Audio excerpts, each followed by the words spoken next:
കോളേജിൽ ഒരു പ്രണയം ഉണ്ടെങ്കിൽ എങ്ങനെയാണ്? നല്ലതാണോ അത് ചീത്തയാണോ? ട്രൈ ചെയ്ത് നോക്കിയില്ല. നീ ട്രൈ ചെയ്യാൻ എടുക്കണല്ലേടാ. ആരെങ്കിലും അപ്രോച്ച് ചെയ്തിരുന്നോ? കണ്ടൊരു താല്പര്യം തോന്നിയുണ്ടാവില്ല, അതുകൊണ്ട് ആരും വന്നു. എന്നിട്ട് എന്തുകൊണ്ട് അയാൾ എന്നോട് പറഞ്ഞില്ല? ഞാൻ ആലോചിച്ചിട്ട് ഒരു വഴിയെ കാണുന്നു. ആ കുട്ടിക്ക് ഞാനൊരു ജീവിതം കൊടുത്താലോ? എന്തോ വന്നില്ല. ഇവിടെ എങ്ങനെയാ എല്ലാം എക്സ്പ്ലോർ ചെയ്ത് നോക്കുക എന്നുള്ളതാണ്. I don't want this stupid plan. I'm not a school kid. I want to explore your country as real as it is.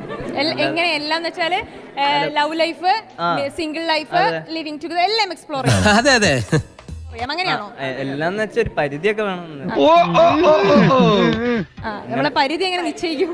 അതൊക്കെ ഓരോരുത്തരുടെ വ്യക്തിപരമായ താല്പര്യങ്ങൾ. പ്രണയം എന്ന് പറയുന്നത് ഒരു രണ്ട് മനുഷ്യന്മാർ തമ്മിലുള്ള ഒരു വികാരമാണ്. ഈടെ പ്രേമം എന്ന് പറഞ്ഞാൽ അങ്ങനെ സീരിയസ് ആയ ഒന്നിലും നമ്മളെ ഒന്നും പെടില്ലല്ലോ അല്ലേ?